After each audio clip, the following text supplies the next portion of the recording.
영국의 한 해안가 마을에 사는 사람들은 청어잡이를 통해서 생계를 유지했다고 합니다.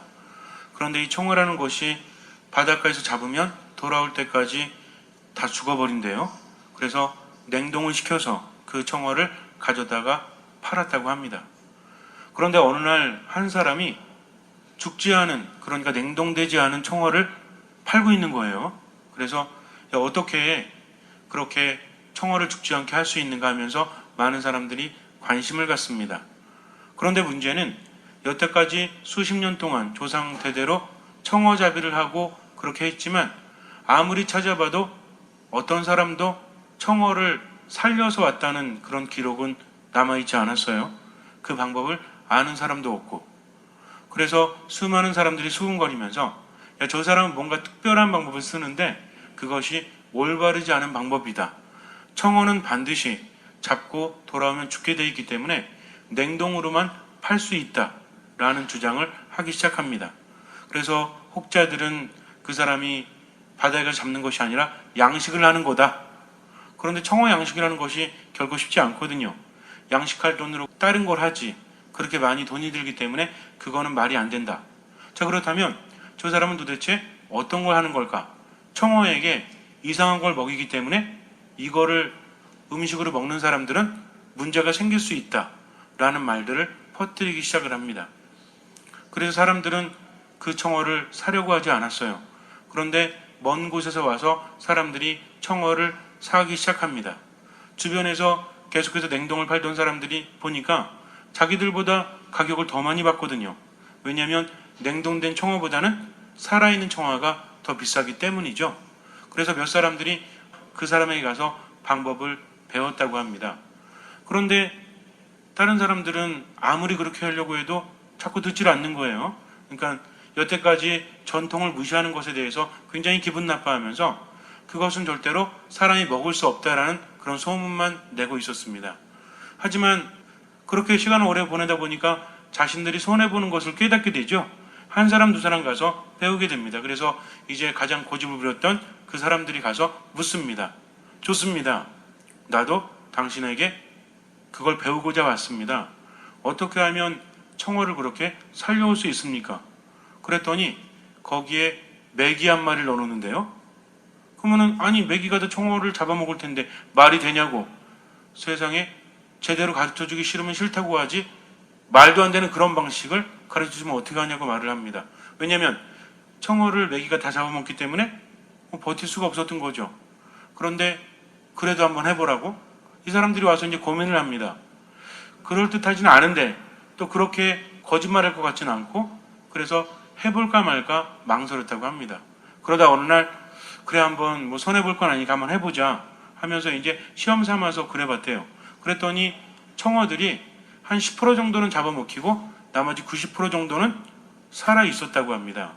그러니까 10%는 버려도 나머지 90%는 살릴 수가 있었다는 것이죠. 그렇다면 왜 살았을까요? 그렇죠. 평상시에는 그냥 이렇게 잡아놓으면 성질이 급해가지고 지가 혼자 지 성질에 못 이겨가지고 죽어버렸는데 이제는 누가 들어왔어요? 천적이 들어오니까 도망가다 정신없이 살다 보니까 마지막에는 살게 되었다는 거죠. 아무도 그런 방식은 사용하지 않았습니다. 즉 남들이 전혀 말이 안 된다는 방식으로 그 사람은 그렇게 했던 것이죠. 여태까지 전통적인 방식에서는 말도 안 되는데 그러나 현실적으로 그것이 더 많이 이익을 냈다는 것이죠. 살다 보면 때로는 말이 안 될 때가 있어요. 그리고 정말 말이 안 되는 것을 가지고 때로는 성공을 하는 사람들도 있지 않습니까?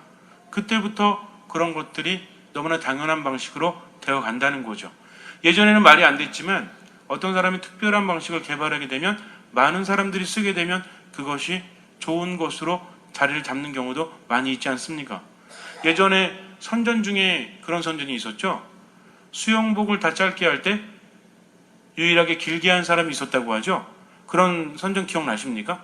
남들은 짧게 할 때 혼자서 긴 것을 추구했다. 원래는 수영복은 어떤 마찰이나 저항 때문에 짧아져야 돼요? 아니면 길어져야 돼요? 짧아진다는 것이 일반적인 보통 관념이었죠. 근데 어떤 선수들은 긴 수영복을 입고 나오기 시작을 했어요. 많은 사람들이 저게 말이 되냐고? 그런데 기록이 단축됐습니까? 아니면 기록이 늘어났습니까? 단축이 되었다는 거죠. 그러다 보니까 사람들이 관심을 가지게 됐고, 전신 수영복까지는 아니더라도 이렇게 밑에만 긴 걸 입는다든지 그렇게 하니까 더 많은 기록을 냈다는 것은 고정관념을 깼다는 거죠. 근데 과학적으로 봐도 그것이 맞다는 겁니다. 세상을 살면서 겸손한 사람이라는 것은 자기 생각에 사로잡혀 있지 않아요. 그렇기 때문에 무엇을 보고도 배우려고 하는 마음이 있다는 겁니다. 그러나 고집을 부리는 사람은 늘 손해를 보죠. 그렇지 않습니까? 고집 부리다가 시간을 놓치고 고집 부리다가 손해를 보기도 한다는 거죠. 이것은 단지 사업이나 장사뿐만 아니라 인간의 삶도 마찬가지입니다. 내가 내 생각에 너무 빠져있게 되면 다른 사람도 내 생각으로 판단하게 되죠. 그것이 오래되어질수록 또 습관이 되어질수록 다른 사람에 대해서 받아들이지 못한다는 것입니다. 그럼 여러분들 생각에 우리가 살아가면서 내가 고집을 부리고 내 생각만 주장하면 또 그것을 다른 사람에게 강요할 때는 얻는 것이 많아요? 잃는 것이 많아요? 잃는 것이 많음에도 불구하고 내가 인정해야 안 해요? 인정 안 하죠? 뭐 때문에? 그놈의 체면 때문에, 그놈의 자존심 때문에. 그러면 그 사람은 자유로운 것입니까? 자유롭지 못한 것입니까? 자유롭지 못한 거죠? 이제는 아셨죠? 그럼 어떻게 하면 돼요? 자유롭게 살면 돼요. 근데 그게 쉽습니까? 쉽지 않습니까? 쉽지 않다는 거죠.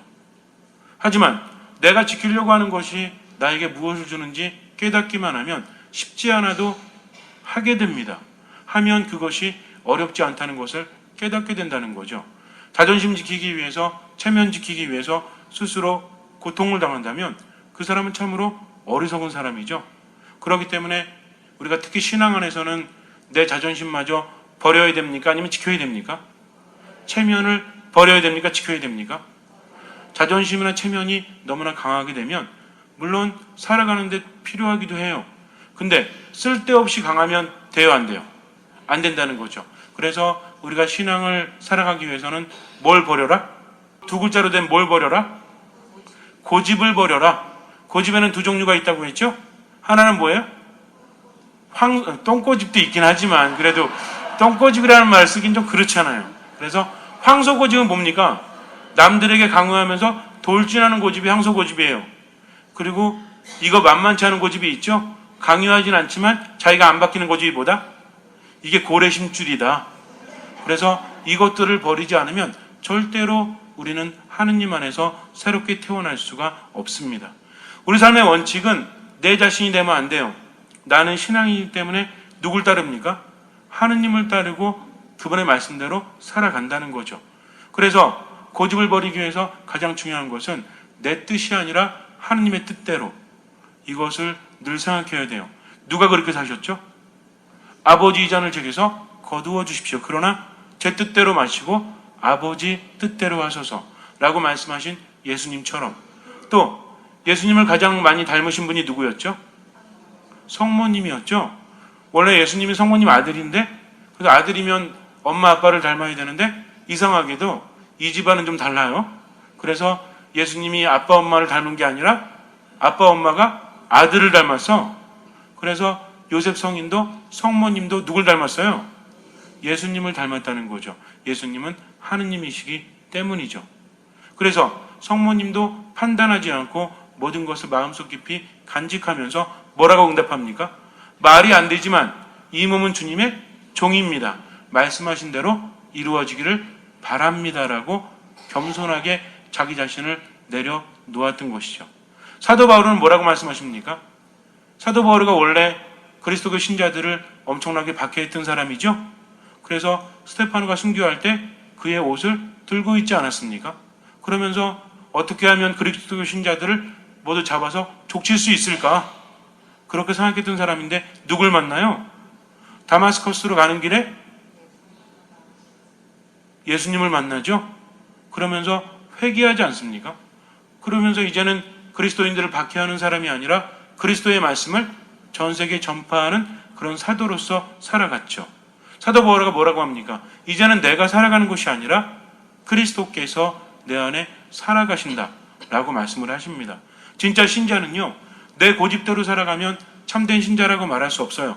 어떤 경우가 올지라도 내 뜻이 아니라 누구의 뜻대로? 하느님의 뜻대로. 예수님은 당신의 뜻은 그 잔을 피해가고 싶었죠. 정말 사랑했던 사람들과 함께하고 싶었어요. 아무런 죄도 없는데 고발당하고 매맞고 가시관 쓰고 십자가에 못 박혀 죽는다는 것은 결코 쉬운 일이 아닙니다. 그러나 그것이 누구의 뜻이었기 때문에 인간적으로 말이 돼요, 안 돼요? 하느님은 전지전능하시죠? 꼭 그래야만 됩니까? 수많은 기적을 통해서 사람들이 보고 믿게 하면 되잖아요. 그러면 예수님께서 굳이 십자가를 지지 않으셔도 되는데 그 방식이 우리 마음에 안 들어도 누구의 뜻이기 때문에 이것이 바로 신자들의 삶이라는 거죠. 예수님은 늘 뭐라고 하십니까? 나를 따라오너라 하시면서 우리를 당신의 제자로 초대하신다는 거죠. 그분을 따라가야만 하느님 나라에 들어갈 수 있기 때문입니다. 신앙이라는 것은 바로 이것이라는 거죠. 내 믿음을 그분께 두고 그분의 말씀대로 세상을 살아가기 위해서 지금 노력합니다. 근데 그분을 따르는 데 있어서 가장 방해되는 게 뭐다? 이 고집이라는 거거든요. 이 고집을 버리지 못하면 그분을 알아볼 수 없어요. 우리는 왜 고집을 부립니까? 경험이 있기 때문에 고집 부려요? 경험이 없기 때문에 고집 부려요? 경험이 없는데 고집 부려요? 뭘 좀 아는 사람이 고집 부립니까? 개뿔도 모르는 사람이 고집 부립니까? 물론 결과적으로는 잘 모르는 사람이 고집 부리지만 본인은 안다고 생각하는 사람이 부려요? 아니면 잘 모른다고 생각하는 사람이 부려요? 안다고 생각하지만 실제로는 잘 모르는 사람들이 고집을 부리니까 어리석은 사람이라는 거죠. 그래서 내 뜻이 아니라 하느님의 뜻대로 너무나 당연함에도 불구하고 하느님께서 하지 말라고 하면 해야 됩니까? 말아야 됩니까? 내 생각엔 이게 너무나 맞아요. 너무나 당연합니다. 그런데 하느님은 하지 말라고 하세요. 그러면 해야 돼요? 안 해야 돼요? 안 해야 되죠? 어떤 거는 하면 안 될 것 같은데 하느님은 하라고 하십니다. 그러면 해야 돼요? 안 해야 돼요? 절벽에서 하느님께서 뛰어내리래요. 뛰어내리면 죽을 것 같은데 그래도 해야 됩니까? 안 해야 됩니까? 이럴 때 고민하시는 분이 있어요. 절대로 절벽에서 하느님께서는 뛰어내라고 하지 않으십니다. 그냥 예를 그렇게 드는 거죠. 하지만 설사 절벽에서 뛰어내려고 하셔도 우리는 어떻게 해야 돼요? 뛰어내리는 것이 믿음이라는 거죠. 그래서 믿음에는 판단이 들어갑니까? 안 들어갑니까? 판단이 들어가지 않아요. 오로지 그분의 말씀이니까. 근데 무엇이 나를 판단하게 만듭니까? 내 자신의 고집이 나를 판단하게 만들죠. 내 자존심이, 내 체면이 나를 판단하게 만들고 그분의 말씀을 받아들이지 못하게 한다는 거죠. 주님께서는 왜 당신의 말씀대로 따르기를 원하십니까? 그분의 말씀대로 따라 살아야만 죽지 않기 때문이죠. 요한복음에서 예수님께서 계속 말씀하시는 게 뭐예요? 나를 믿어라. 내 말 안에 머물러라. 내 말을 듣고 나를 따라라. 그래야만 뭐하지 않는다? 죽지 않는다. 영원히 살 수 있다. 라고 말하니까 유다인들이 어떻게 해요? 야, 우리는 당신이 미쳤다는 거 이제 알겠다. 당신이 마귀 들렸다는 것을 이제 알겠다. 이제 50살도 안 됐으면서 아브라함도 죽고 예언자도 죽고 다 죽었는데 당신 말 안에 머무르면 산다고? 말이 됩니까? 안 됩니까? 말이 안 된다는 거죠. 그러나 중요한 것은 예수님 자체가 말이 돼요? 안 돼요? 그분 자체가 말이 된다고 하신 분들은 신앙이 굉장히 깊으신 분들이에요. 그런데 이 사람들이 지금 사람으로서 예수님을 바라보고 있잖아요. 50살도 되지 않는 사람으로서. 그러나 사람으로서 예수님을 바라보면 말이 돼야 안 돼요? 말이 안 된다는 거죠. 왜? 사람이 죽은 사람을 살립니까? 그런 사람이 어디 있어요? 예수님께서는 죽은 지 나흘이나 된 나자로를 살리셨습니다. 예수님은 기적을 행하셨다는 거죠. 그렇다면 그들이 지금 논리적으로 예수님을 바라보면서 당신이 50살도 안 된 그런 사람이면서 어떻게 그런 말을 하느냐라고 말하기 전에 예수님께서 말씀하신 것처럼 나를 못 믿겠거든 뭘 봐서라도 내가 한 일들을 봐서라도 믿어라라고 말씀하십니다. 근데 이 사람들은요, 자기들은 지금 논리적으로 바라보고 있다고 하지만 그분의 기적을 외면했어요? 아니면 생각했어요? 외면한다는 겁니다. 그래서 고집이라는 겁니다. 객관적으로 맞는 것을 주장하는 것은 고집이 아니에요. 그러나 자기들 마음대로 하는 것이 바로 고집이라는 거죠. 어차피 눈앞에 있는 예수님은 인간적으로 이해가 안 되는 분이에요. 기적을 행하시는 분입니다. 그러면 그분의 기적을 봐서라도 믿어야 됐어요? 아니면 안 믿어야 됐어요? 믿어야 됐던 거죠. 근데 그 사람들은 뭘 봅니까? 예수님이 하느님의 아들이라고 말했다는 것에만 말이 안 된다는 거죠. 왜? 사람은 하느님의 아들일 수 없기 때문에. 그러나 그분은 하느님께로부터 온 무엇을 가지고 있습니까? 기적의 힘을 가지고 있다는 거죠. 그런데도 그분을 알아보지 못해요. 아니, 알아볼 마음도 없다는 것이죠. 무엇 때문입니까? 그들의 마음이 어둡기 때문에 그래요. 유대인들은 어떻게 생각했냐면 빛을 볼 수 있다는 것은 우리 마음속에 빛이 있기 때문이라고 생각을 했습니다. 그러니까 마음에 빛이 있는 사람은 뭘 알아본다는 얘기예요? 빛을 알아본다는 거죠. 근데 마음에 빛이 없으면 빛을 볼 수가 없대요. 즉 이 사람들은 세상의 빛으로서 세상에 오신 예수님을 알아보지 못합니다. 왜 알아보지 못해요? 눈은 있대. 마음에 뭐가 없기 때문에? 빛이 없기 때문이죠. 빛은 하느님의 속성입니다. 만약에 그 마음에 빛이 있었다면 하느님을 알아볼 수 있었을 거예요. 그런데 인간이 되신 하느님을 알아보지 못하는 것은 그들 마음에 뭐가 없기 때문에? 빛이 없기 때문에. 빛을 무엇이 가리고 있어요? 어둠이 가리고 있습니다. 어둠이 너무 짙으니까 빛이 존재할 수 없었다는 거죠. 그들은 겉으로 예수님께서 율법을 어기셨다. 그분이 하느님을 모독했다라고 말하지만 절대로 객관적으로 바라보지 않습니다. 우리도 언제 그래요? 고집 부릴 때 그러잖아요. 고집 부릴 때 객관적이에요? 물론 내가 옳다라고 해서 계속 우기다 보니까 내가 잘못된 거 알아요, 몰라요? 알게 되는 경우가 있어요, 없어요? 알게 됩니다. 아는데 알면 어떻게 해야 돼요? 내가 잘못했네. 정말 내가 틀렸네. 내가 좀 착각했네. 라고 인정하면 그 다음에 한번 웃고 마는 거죠. 근데 고집 부리면서 이 고집이 안 통한다는 거 알고 상대방이 맞다는 거 알면 은근히 뭐가 납니까? 화가 나죠. 그러니까 뭐가 튀어나와요? 분노가 튀어나오는 거죠. 유다인들이 고집을 부리면서 예수님을 막이 들렸다. 또 하느님을 모독했다. 라고 하지만 예수님의 말을 이겨먹을 수가 있어요, 없어요? 이겨먹을 수가 없죠. 논리적으로도 안 돼요. 그러니까 어떻게 합니까? 그분을 돌로 쳐 죽이려고 하죠. 그러나 죽입니까? 못 죽입니까? 그분은 그들이 돌을 던지려고 해도 피해 가십니다. 그분을 잡을 수 없었다는 거죠. 그러면 깨달아야죠. 지금 사람들이 작심해가지고 돌로 치려고 하는데도 예수님은 돌에 맞지 않고 가셨죠? 그럼 알아야 돼요? 몰라야 돼요? 알아야 되죠. 왜? 자기들이 의도한 대로 이루어지지 않았다면 저분에겐 무엇이 있다? 힘이 있다. 기적의 힘이 있고 저분은 평범한 인간이 아니다. 라는 것을 알아야 되는데 그들의 어두움은 더 짙어지기 때문에 빛을 알아보지 못하고 예수님을 죽이려고 합니다.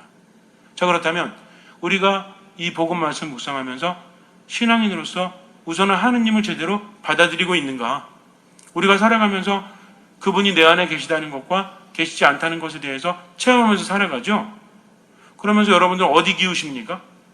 어떤 일이 있다고 할지라도 하느님은 계시면서 나를 사랑하신다고 믿으세요? 아니면 핑계만 생기면 하느님이 어디 계시냐고 안 믿으려고 고집 부리십니까? 물론 여러분들이야 믿으려고 하시겠죠.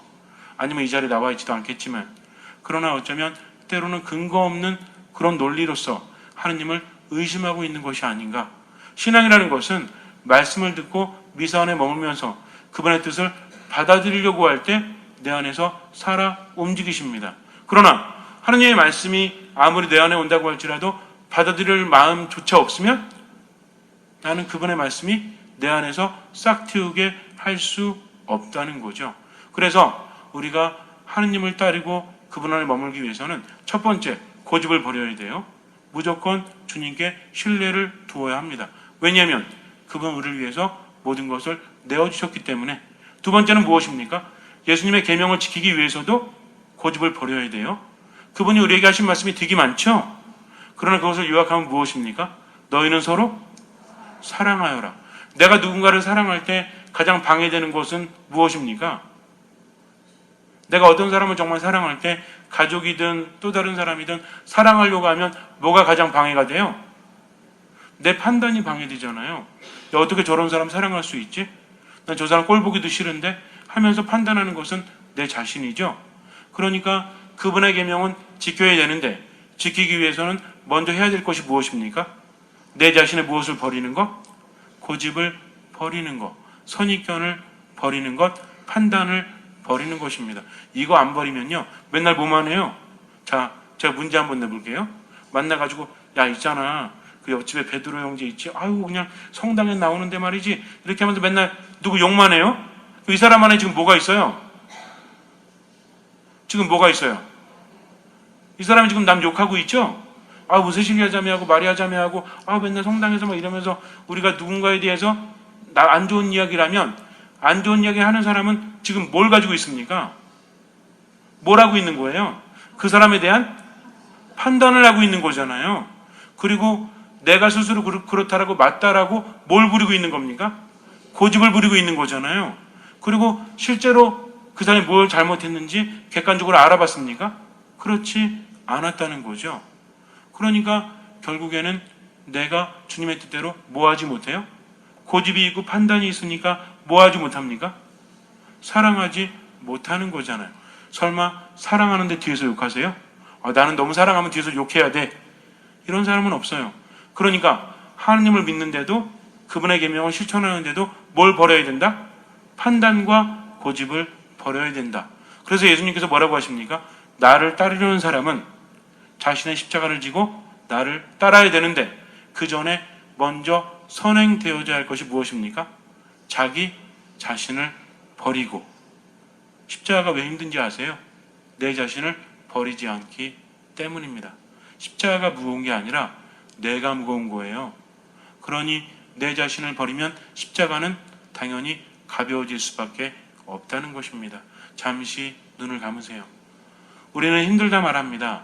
우리는 괴롭다 말합니다. 그러나 중요한 게 뭔지 아십니까?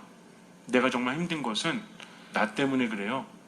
내가 느끼고 내가 생각하고 내가 판단하고 내가 고집을 부리기 때문입니다. 누군가가 미워질 때, 삶이 우울해질 때, 삶이 공허해질 때, 의욕이 나지 않을 때 한번 생각해 보세요. 주변 환경 탓인가? 주변 사람 탓인가? 아니면 내가 고집을 부리고 있기 때문인가? 그 순간에 기도하셨습니까? 그럼 그 사람은 고집 부리지 않는 거예요. 그 사람은 판단하지 않습니다. 어떻게 사랑할 수 있습니까? 그 원수 같은 인간을 도저히 할 수 없습니다.